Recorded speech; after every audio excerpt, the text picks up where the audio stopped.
ini saya nak memperkenalkan program saya yang seperti yang saya beritahu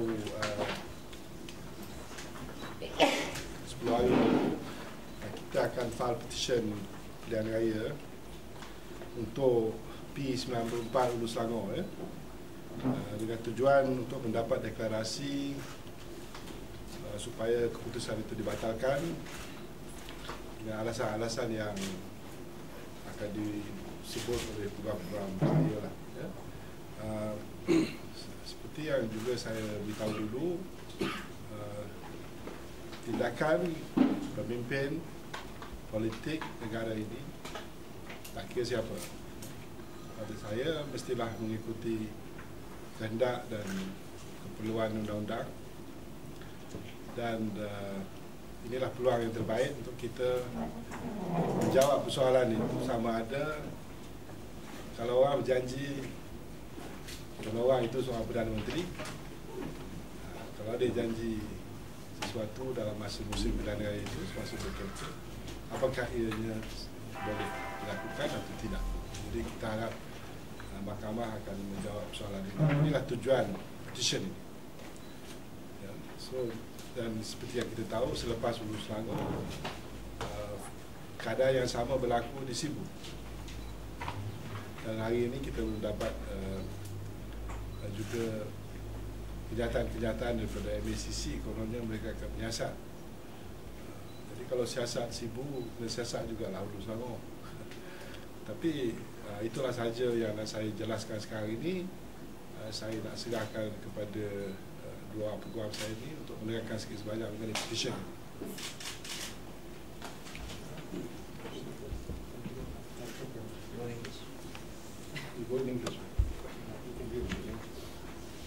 Better sit there.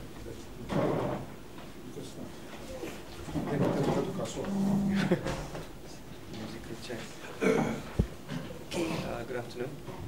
The election petition was filed today in the Shah Alam High Court Registry. We as yet are not sure who the judge is that's going to be hearing this application or this petition.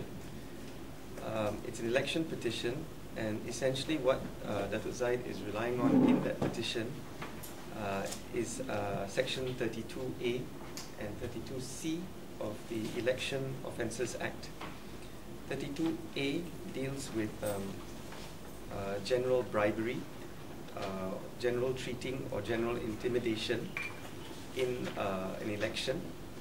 32C deals with corrupt practice or illegal practice committed in connection with the election of a particular candidate. And both those grounds allow for, if the court finds that there has been such practice, then the High Court can actually declare the election void, which would of course mean that there's no candidate there. Now, what we've essentially stated in the petition is that in the run-up to the Hulu Selangor election, the candidate P. Kamalanathan knew that certain things were happening and in effect took benefit of those things that happened. And we focused here on certain commitments that were made by the Prime Minister to particular groups of people during the course of the election. For example, the Rasa school issue and the Felda issue, for example. And what we've said in the petition is that while we appreciate that Dato Sri Najib is the Prime Minister of the country, we cannot forget that he's also the Chairman of the Barisan Nasional and the President of UMNO. He's also the Finance Minister. So the question of fact that comes before the court is really in what capacity he made those statements. And I don't think it's easy for anyone at this stage to say he did it in one capacity or the other. And that is what we think the court should be looking at. So ultimately, the petition here is a very narrow one, focusing in particular on those statements and commitments made by the Prime Minister, Dato Sri Najib Razak, some of which he confirmed in Sibu during his speeches there. And we are going to invite the court to say whether this is acceptable practice or not as we move forward as a democratic society in this country.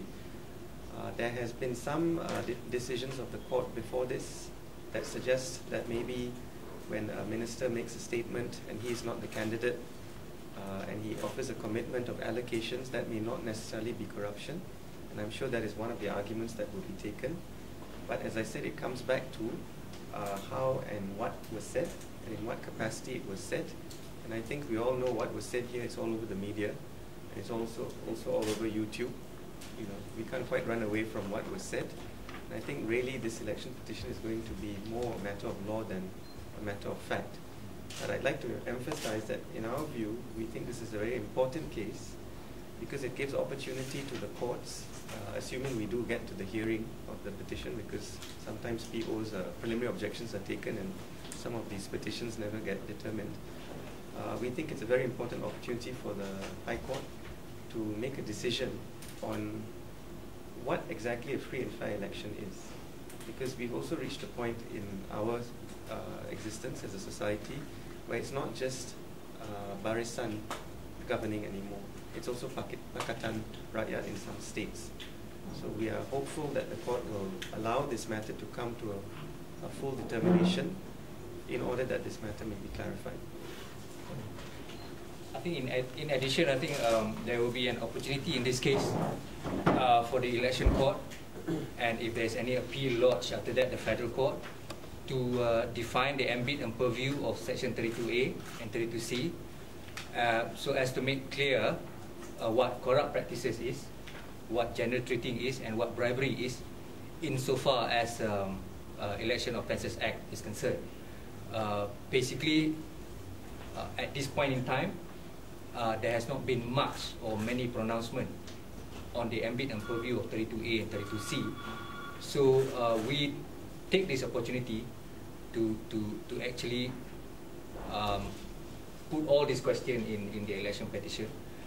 And I think for the benefit of the future generation, so that our election can be conducted in a free and fair manner in all sense, this petition, if it is heard and determined, will provide that opportunity for our guidance in the future.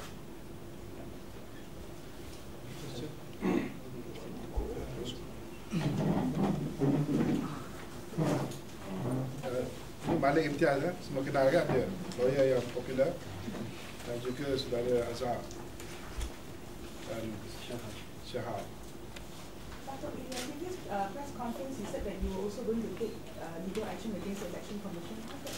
Itu bab kedua, ini bab pertama.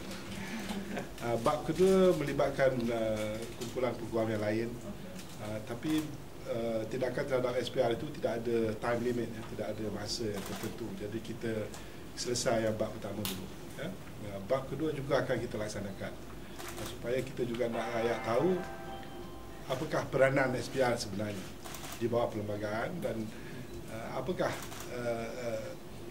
tindak tanduk mereka itu secocok dan menepati tuntutan perlembagaan Malaysia. Itu yang kita nak tahu. Itu saya akan umumkan dalam masa 2 minggu lagi.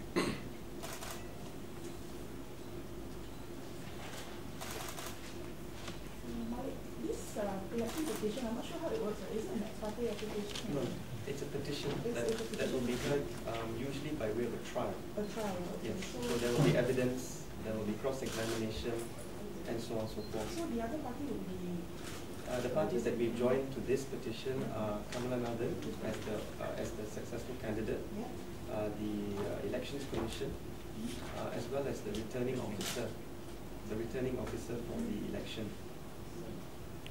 That's more formal party. So really the fight is actually between the two candidates, but it's done by usually it's done by way of a trial, unless the parties agree that there's an issue of law and the facts are all not disputed. So we'll have to wait to see what the position taken by the government is on this point.